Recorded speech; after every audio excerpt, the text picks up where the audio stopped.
I want to move on now, shift gears to Dak Prescott. I said in the last episode that Dak Prescott is certainly worthy of an extension in the $30 million range, not necessarily because of his talent, arm strength, mobility, anything like that, accuracy, but he's extremely smart and a great leader, and he wins football games. He's got the second highest winning percentage since 2016 behind Tom Brady. That's higher than every other quarterback.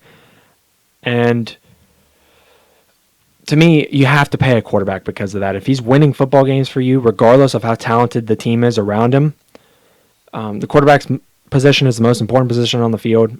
And if you got a guy that can play, you can't not pay him and just let him walk out the door. It is so difficult to find guys in the draft, even in the first round. You just never know who's going to be a bust and who won't be.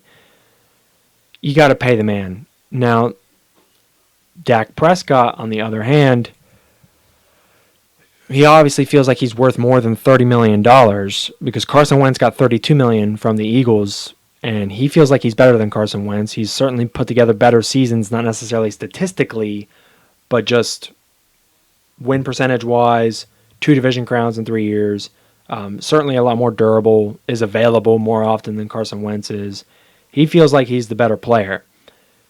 But I think Dak Prescott is betting on himself in the last year of his contract this year. I think he's going to pass on all these deals that he's getting offered by the Cowboys this offseason, heading into the season. Unless he gets one that's $32 million or more, I think he's going to pass on any other offer, and he's got to bet on himself this season and try and earn his money and get what he wants.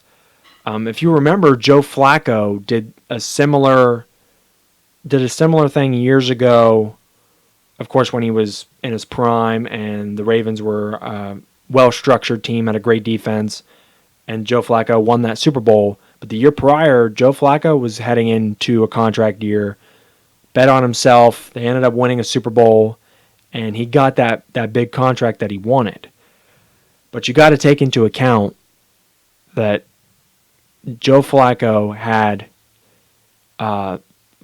much less competition in the AFC compared to the NFC. If you looked at in the AFC at the time, you're going up against Tom Brady, Ben Roethlisberger,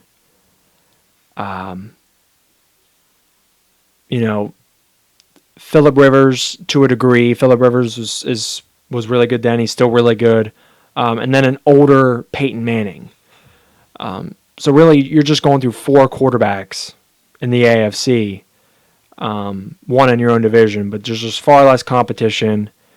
And so he didn't have as many roadblocks going into the playoffs.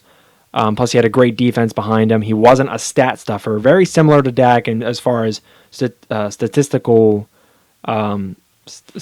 wise, I guess, just not a stat stuffer, more of a just really, really smart, mature quarterback that gets the job done and wins football games. And it's very much like Dak. But if you look at Dak's situation, Dak is in the NFC. Now, if Dak was in the AFC, it would still almost be a problem, but it would be less of a problem. But if you're just looking at the NFC, I mean, there's like 8 or 9 really talented, really good quarterbacks that that are all playoff caliber, but not all of them will make the playoffs. I mean, you've got Aaron Rodgers, Drew Brees, Russell Wilson, Matt Ryan, Jared Goff, Cam Newton.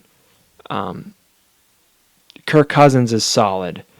I mean, there's so many guys, so much more talent.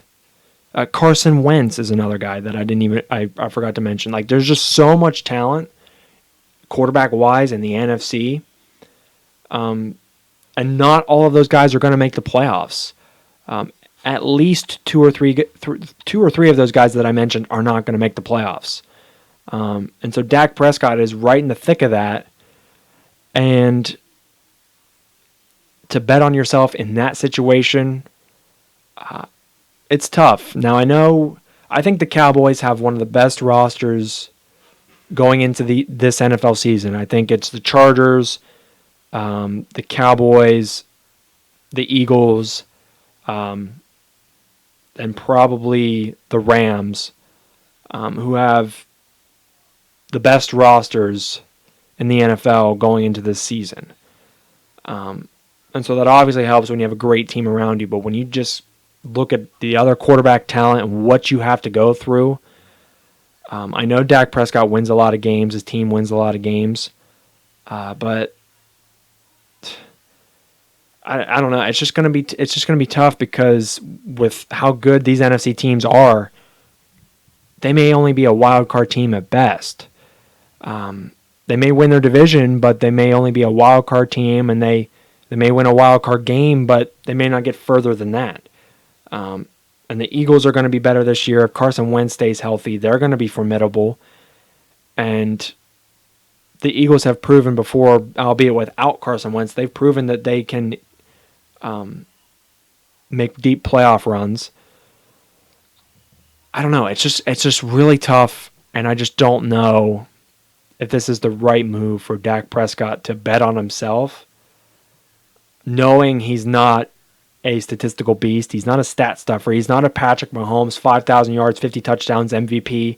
He's not that guy. So Dak Prescott can't look at Jerry Jones and say, hey, I've got the best QBR. I throw 5,000 yards, 50 touchdowns, the least interceptions, so on and so forth. He can't look at Jerry and say that. He can look at Jerry and say, I've won 2 division crowns in 3 years. I've had 3 straight winning seasons. I've won a playoff game. I was really close to winning another. That's really nice and all, but I don't know if right now that's enough to get the money he wants. Now, if he goes out next year and he bets on himself and they win the division and they win a couple playoff games, get to the NFC Championship, then Dak Prescott is certainly going to get the number he wants. But if anything short of an NFC Championship next year, I don't think Dak is going to get the money he wants, and he may have to settle for $30 million. It's crazy that I have to say settle for $30 million. He's either going to have to settle for $30 million or see if another team out there who needs a quarterback is willing to pay more, which I don't think is the case. I just don't know if betting on yourself is the right move. I know he's a winning quarterback. He wins almost as much as Tom Brady does. Regular season wise, but I'm not sure if it's the right move just because of how tight the competition is in the NFC. We'll see how it shakes out.